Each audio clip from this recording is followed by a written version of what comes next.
انعام دینا چاہا تو نامدیو نے یہ کہہ کر انکار کر دیا کہ بچوں کی پرورش پر کوئی انعام کا مستحق نہیں ہوتا۔ نامدیو کی اولاد نہیں تھی، وہ پیڑ پودوں کو ہی اپنی اولاد سمجھتا تھا۔ اگرچہ نامدیو نے باغبانی کی تعلیم حاصل کی تھی، نہ کوئی سند یا ڈپلومہ تھا، مگر کام میں سچی لگن، محنت اور دھن ہی اس کی اصل جیت تھی۔ باغ میں 20 مالی موجود تھے، مگر نامدیو جیسا کوئی نہیں تھا۔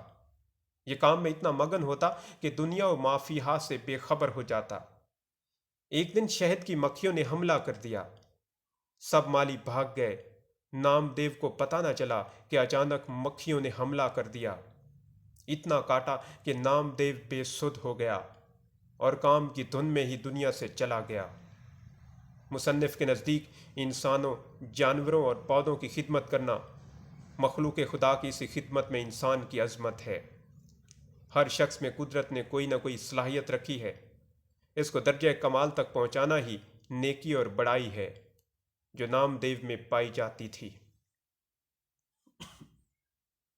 اب بیٹا اس کے پیراگراف کی تشریح کی طرف آتے ہیں۔ اس سبق میں کوئی بھی پیراگراف آئے اس سے پہلے آپ نے امتحانی طریقہ کار کو مد نظر رکھنا ہے کہ سب سے پہلے سبق کا عنوان، اس کے بعد مصنف کا نام، اور اس کے بعد اگر آپ اس سبق کا ماخذ اور صنف بھی تحریر کر دیں تو یہ بہت اچھی بات ہے۔ یہ سبق چونکہ چند ہم عصر سے لیا گیا ہے تو یہ اس کا ماخذ ہے، اور چند ہم عصر جو ہے وہ خاکہ نگاری کی کتاب ہے، تو لہٰذا اس کی صنف خاکہ نگاری ہوگی۔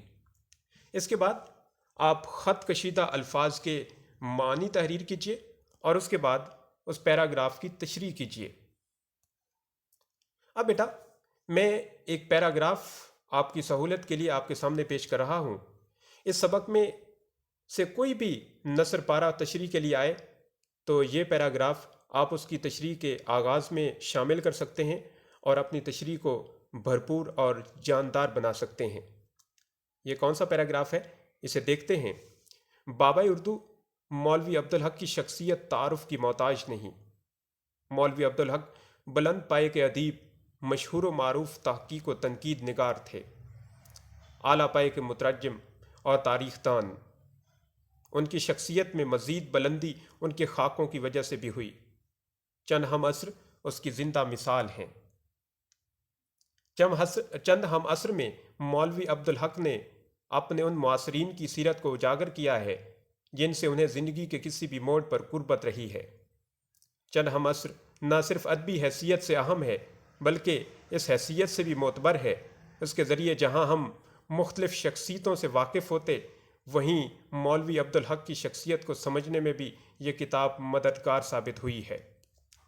نامدیو مالی اس کتاب کا ایک اہم اور سبق آموز خاکہ ہے۔ نامدیو مالی کا کردار محنت کی عظمت کو اجاگر کرتا ہے۔ یہ پیراگراف لکھنے کے بعد پھر آپ اپنے اصل پیراگراف کی طرف آئیں گے جو تشریح طلب ہے، تو اس کا آغاز آپ ایسے کریں گے۔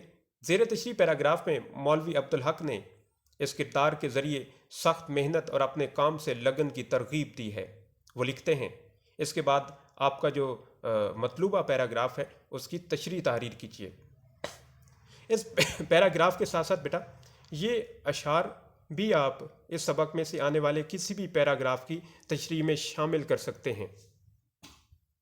مشقت کی ذلت جنہوں نے اٹھائی، جہاں میں ملی آخر ان کو بڑائی، بغیر اس کے ہرگز کسی نے نہ پائی، نہ عزت نہ شہرت نہ فرما روائی۔ تو بیٹا آپ اس سبق کے اہم نکات کو دیکھ کر ان کو ذہن میں رکھ کر اس سبق کا خلاصہ یاد کر سکتے ہیں، اور اس کے ساتھ ساتھ یہ تشریح کے لیے جو پیراگراف دیا گیا ہے آپ اس پیراگراف کو یاد کر کے اپنی تشریح کو جاندار بنا سکتے ہیں، اور ان اشعار کی مدد سے آپ اپنی تشریح کو مزید خوبصورت اور دلکش بنا سکتے ہیں۔ تو بھرپور توجہ سے اس سبق کو یاد کیجیے گا، پڑھیے گا، اور انشاءاللہ آپ کے اچھے نمبر آئیں گے۔